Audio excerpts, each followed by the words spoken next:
This is the introduction to Wandroid number 4, Pollution of the Heart.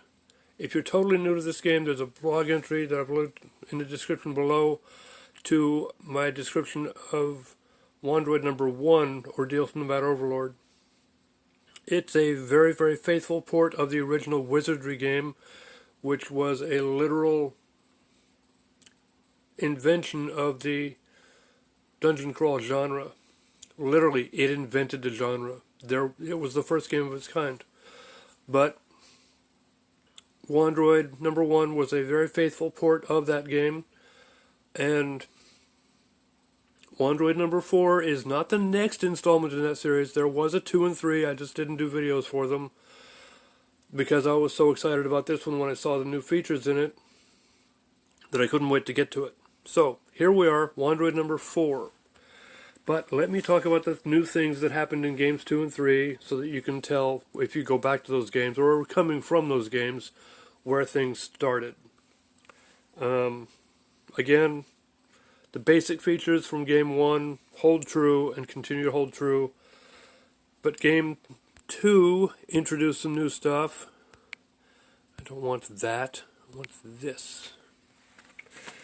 So, first, let me do my shout-outs. We want to give a shout-out to Taka, the developer of Wandroid number 1, and 2, and 3, and 4, and 5, and 6, and now he's working on Wandroid number 7, The Mirrors of the Demons. It is still in Japanese, so it's not ready for the American market yet. I think he's still doing bug fixes for the Japanese market, so bear with him. Fortunately, you're a couple of games away from that point, so you're not ready for him yet. And I wanted to give a shout out to Ed Muis, my first subscriber.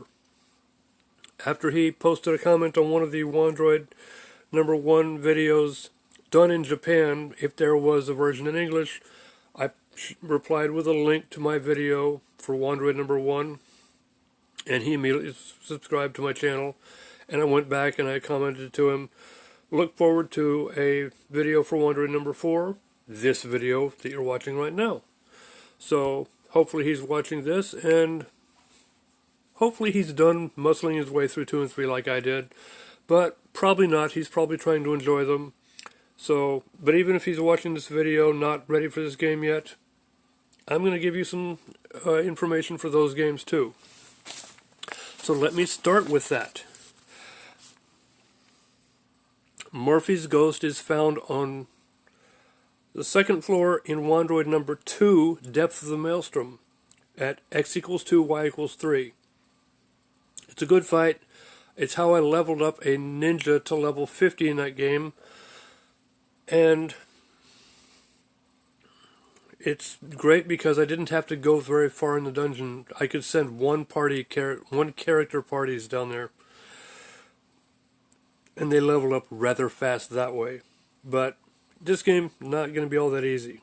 Murphy's Ghost does appear in this game, so don't go busting a nut about it. But let me tell you a few other things about Wandroid number 2. The 4th, 5th, and 6th characters can now fight as of Wandroid number 2.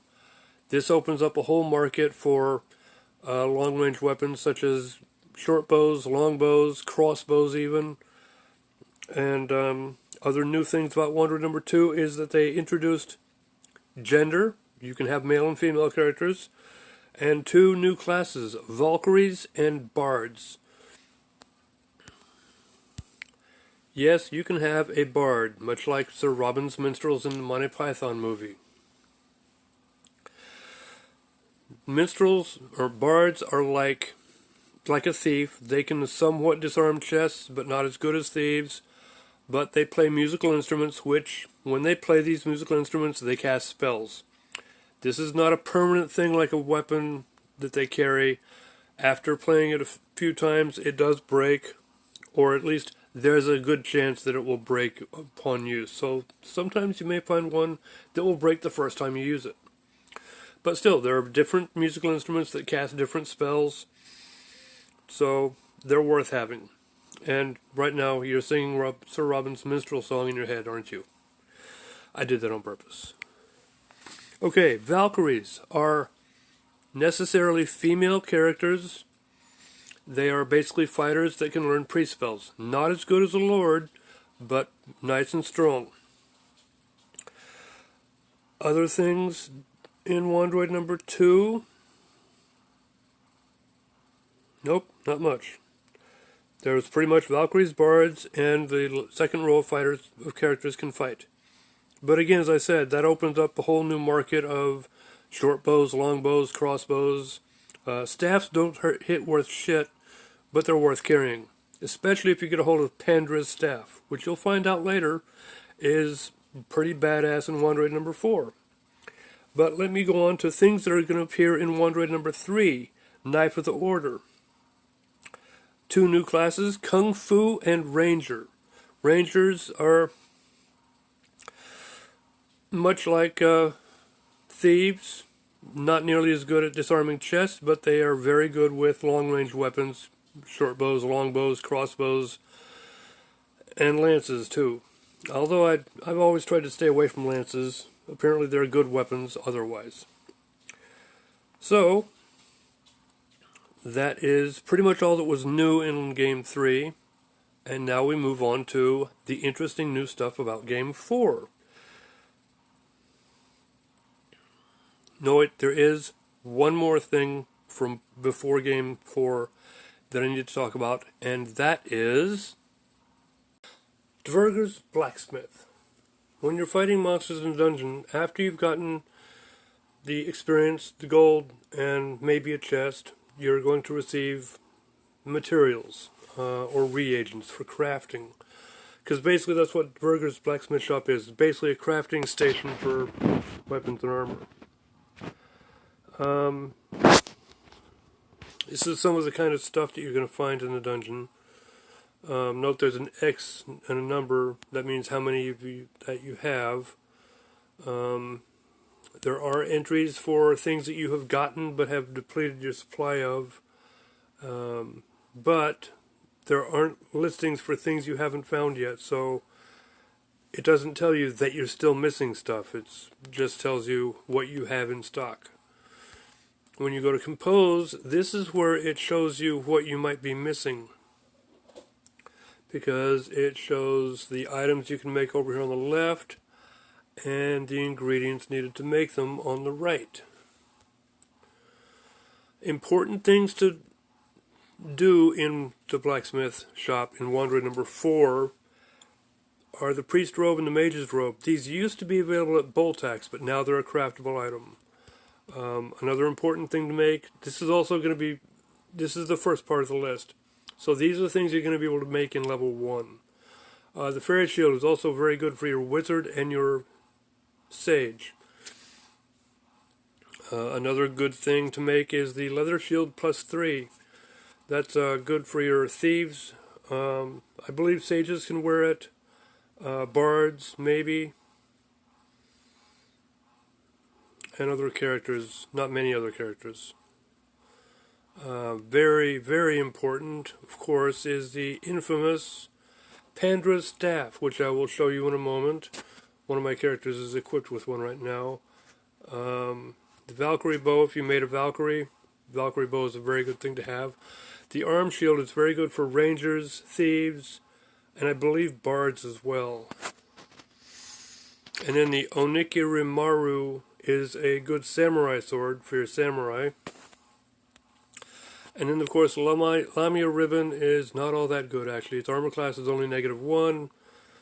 Pretty much anybody can wear it except sages, kung fu, rangers, and wizards. But, like I said, armor class -1, it's not all that great. Pandra's staff, on the other hand, is the most badass thing that you can make from the blacksmith shop, and I will show you why.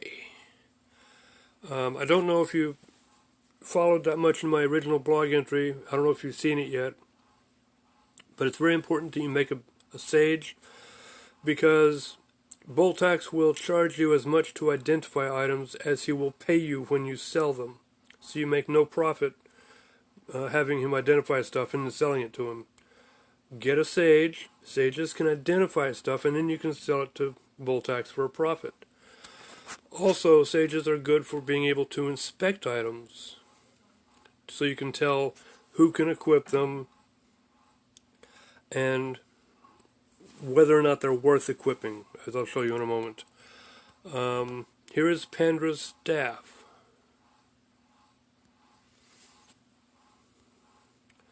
As a staff, it doesn't hit very hard, but look at all this resistance. 95% on all these different things. A wizard or sage equipped with this staff is not likely to be hurt by many forms of magic at all.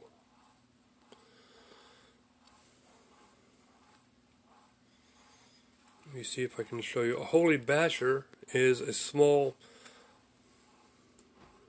staff. It only hits 1d5 plus 0, but notice it doesn't really help you much in terms of augmentation. And its range is medium, so it's not all that good for a person in the second row.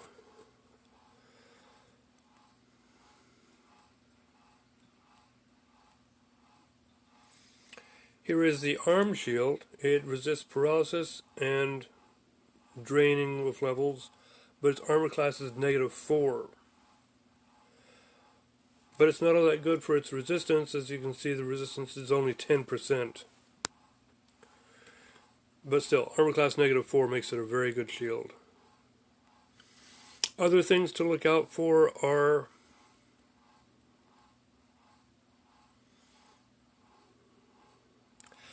the fighter ring. I'm not sure if any of my characters are equipped with one. Amulet of Rat is always a good one.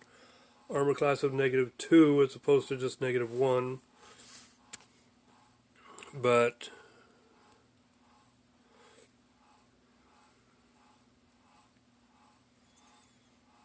actually the leather shield +3 is better than a wood buckler.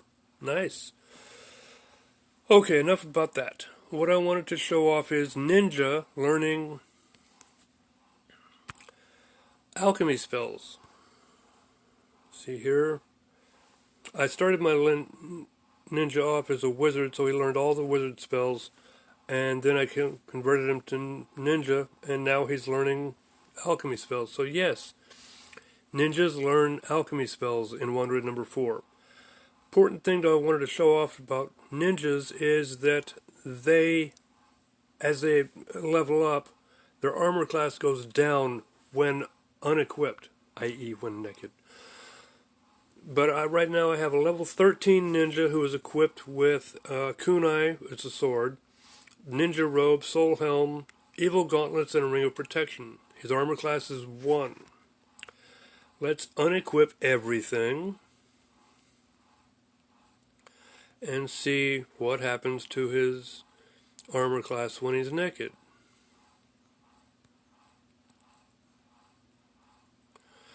Now his armor class is 4. That's completely unequipped, completely naked. He is standing there, his jewels for all to see. Now when we equip just the sword, his armor class goes up back up to 10. So literally, once you've leveled up your ninja high enough to have an armor class lower than 1, don't equip anything. But at lower levels, you do have to get the armor to protect your ninja because his armor class is just not low enough to be safe.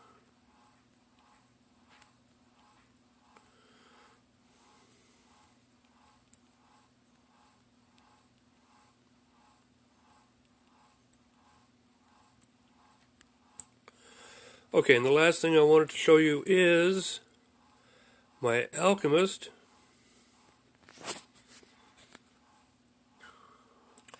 Unfortunately, he has only earned up to level 6 spells, so he doesn't have level 7 spells yet. But I wanted to show off the listing of spells so that you can compare that to the blog entry where I show the alchemy spells from Wandroid number 5. So I can't guarantee that they're exactly identical, but I wanted to show you this list so you could compare it to my blog and be able to tell where they differ. What else did I want to show you? My ninja. This is my Kung Fu character. Note the things that he can equip. Again, you have specialized armor for the particular class. Now, the thing important to show about my bard is that notice they cannot equip the musical instruments. You don't equip them. When you're in a battle, you use them. Just like using a scroll. Here's a scroll of all heal. He can't equip it, he just has to use it. This is my ranger. Notice right now he's equipped with a hunting swan, which is a type of bow, but it's also got a fire longbow, which is another bow which has probably better hitting ability. Let's see. Inspect.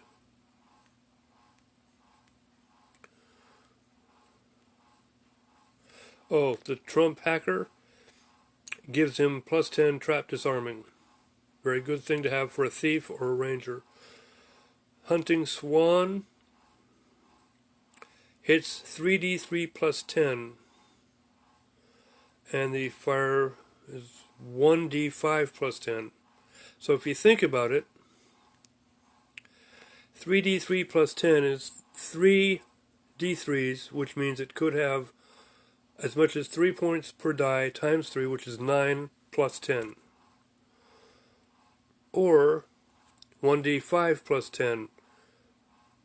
5 +10 is 15. So actually the Hunter Swan is a better weapon. Right now the... Ooh! I want to give the Ring of Agility to my Kung Fu character. I'd never looked at that before. What else do we want to look at while we're here?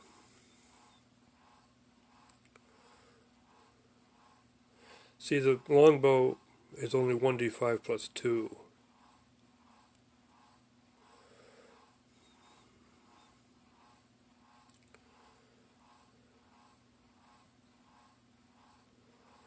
I think that's pretty much all I have to show you right now. Oh, Gargoyle Tabard is a nice bit of armor, but look at that resistance.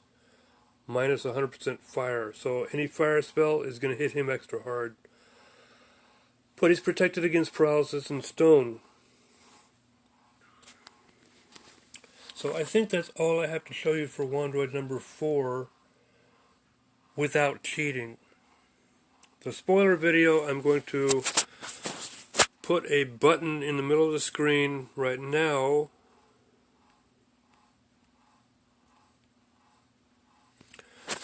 so that if you want to cheat in Wandroid number 4, you can go to my spoiler video and check out all the secrets and all the maps all the way up to level 6. I think I also have a map of level 7, even though I haven't been there yet. I got it off of a blog in Japan. He didn't have any notes for it, so all I have is the map itself. But I go through the video and literally tell you where to find the important stuff in each level and how you're going to experience each level of the dungeon. So if you want to be surprised by this game, don't watch that video. But if you want to muscle through the game without enjoying it that much or without being surprised, watch that video. It will give you pointers on how to get through.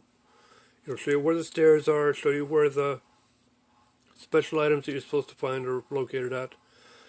But again, if you want to be surprised, don't watch it. That's why I made it a separate video. But in that light, have fun and go out spelunking.